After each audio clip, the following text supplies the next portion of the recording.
Okey, cek bahu. Cek bahu. Okey, bila bahu selaras PIM, berhenti ya. Surang ngam ke tidak? Surang ngam ke tidak? Nak belok habis ya.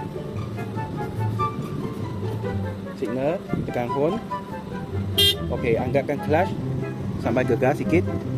Okey, jangan lepas habis ah. Okey, lepaskan brake. Lepaskan brake. Okey, perlahan ah. Rapat kanan. Rapat pergi kanan. Rapat kanan. Okey, luruskan kereta. Luruskan kereta. Okey, tengok tepi. Bila bahu selari dengan tanda ni, berhenti. Okey, good.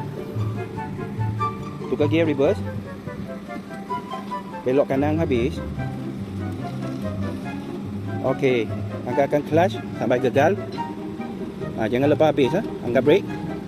Okey, mata tengok depan saja. Mata tengok depan. Jangan laju ah. Okey, jumpa lurus. Belum, berterusan. Okey, balas 2 kali. 1, 2. Okey, untuk lagi jumpa garis putih, berhenti. Ya, betul. Jumpa garis putih, berhenti. Tukar gear 1. Okey, signal kiri. Belum horn ah. Jangan horn, belum siap ni. Okey, angkat clutch sampai gegar sikit. Okey, pergi depan. Mata tengok tepi. Jangan belok dulu. Bila jangan berhenti. Berterusan. Bila bahu selaras PIM, balas belok habis. Okey, mata tengok depan, cuba lurus, berhenti. Stop. Okey, balas 2 kali. 1, 2. On. Okey.